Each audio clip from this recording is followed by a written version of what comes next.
Hi, Shay. What's up? Thanks for coming on the show. Yeah, of course. You ready for us to ask you a couple questions? I am so ready. What's on that plate? There's some radishes with some lettuce leaves and so much avocado.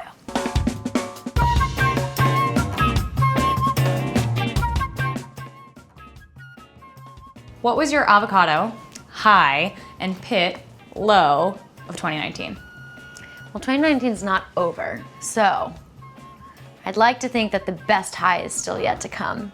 But honestly, this whole year has felt like a high. This has been a really great year for me. It's been a year of a lot of self-discovery, a lot of self-reflection, and a lot of growth. And the low would be maybe just learning about, the more I learn about the oceans, the more work I recognize we all have to do, and the more sometimes I feel a little bit disillusioned by humanity. So maybe that's a little bit of a low. Well, on that note, any avocados, highs, you're hoping for in 2020? Ooh, I am hoping for all the avocados. I want every avocado that exists. I want the Haas avocados. I want the ones that are this big that grow in Hawaii. I want all the avocados in 2020. Yeah, man, honestly, anything. I just want magic. I'm open to anything. You're an activist and an actress who came out of a pretty long hiatus to join the phenomenon that is Big Little Lies. Why did you take that break in the first place? I've been acting since I was 5, and I was in my early mid-20s.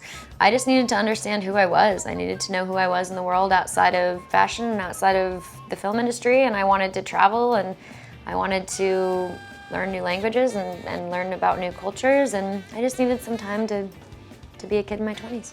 When you went on that break, you sold off all of your belongings. What did you keep? I actually got rid of my belongings when I was 19. That was an environmental thing. I was like, I want to see what I can live without and what I can live with. And that's when I got rid of everything and had a carry-on suitcase. And I had like a couple pairs of jeans, I had a sweater, I had the daily kind of essentials like a toothbrush and deodorant. The main things that I really had with me no matter where I was a journal, because I'm a big writer, and also that's how you can like leave notes and send letters to people. How has your definition of wellness changed over the years? Look, it's changed a lot. The reason I got into wellness, I was a teenager and I started noticing how in certain indigenous cultures, people could run up into their 80s, and how in America, people in their late 20s, early 30s were having knee problems and joint problems and couldn't run anymore. And that kind of made me start studying indigenous cultures in a way and just learning from them and becoming curious about my ancestry and all of our ancestries. And then I started studying herbalism because that was a part of that. Everybody in those particular cultures would use plants for medicine.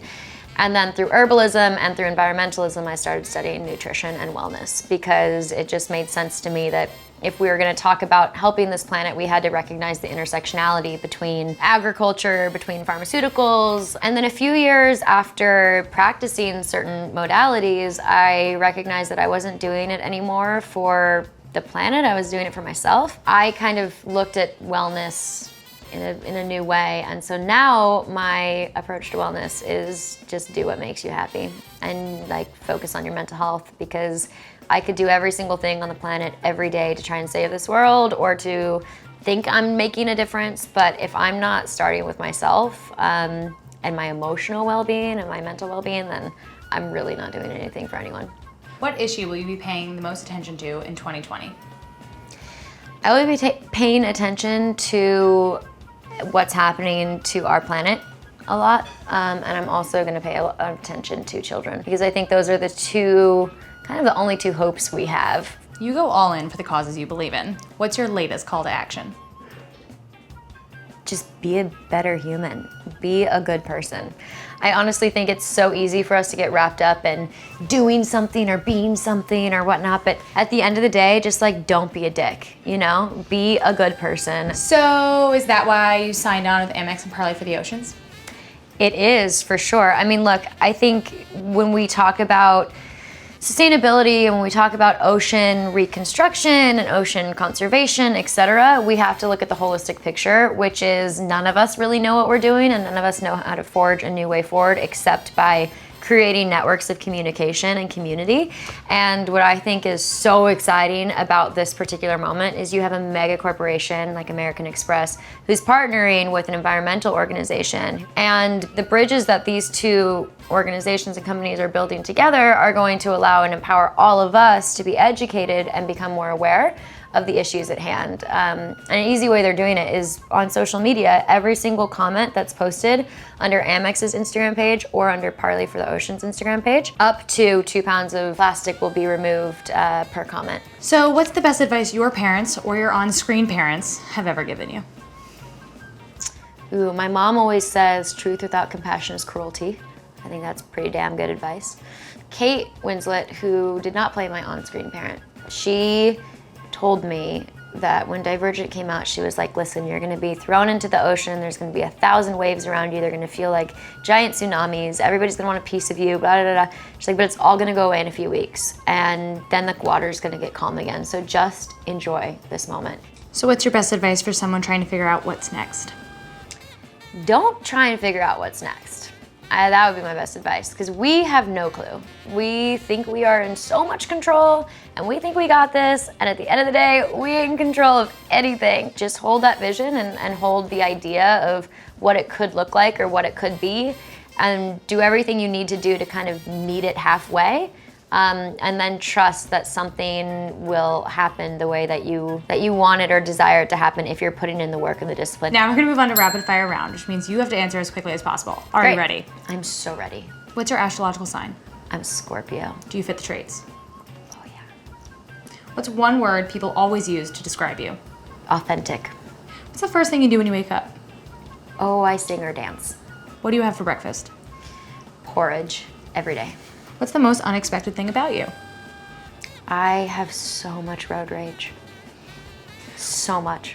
I talk aggressively to the other people. In my own car, nobody knows I'm talking to them, but I talk aggressively. What's the best instinct you've ever trusted? To be radically honest with people, with compassion. What's one book everyone should read? Henry and June by Anais Nin. What are you foraging for these days? Plastic, because it's everywhere. I'm in Central Park foraging for plastic. I'm on the beaches foraging for plastic. All right, one change we can all make today for better health. Become kinder to yourself. Like just accept yourself for where you're at. For better sleep. Have good sex. For better relationships. Communicate how you're truly feeling. And for the planet. Become more conscious of where you are ignorant and where you could grow yourself and expand your knowledge and your education on what's happening around the world when it comes to sustainability. What person should everyone be paying attention to? Well, you know, there's like so many amazing people in the world, but I'm obsessed with Jodie Comer right now. She was on Killing Eve, and if you haven't seen that show, you gotta see it. And this woman is the best actress that has ever walked the planet, and everyone should be paying attention to her. What's the weirdest thing you've ever done with an avocado? I don't know that you want me to answer that. Oh, I've tried to grow an avocado from an avocado pit. That's also not weird. It's hard to do. That's not that hard to do. I don't know. Last question. Who do you want to see next on the Avocado Show? Oh, maybe Jodie Comer. I just want to know everything about her. I think she's so cool. I want to like hear her accent and how she like sees the world and how she would answer these questions. All right, well, on that note, we'll call her and let you get to your avocado toast. Thanks for coming. Perfect, thank you. What's up? I'm Shailene Woodley, and this is the Avocado Show with Well+Good. And see you next time.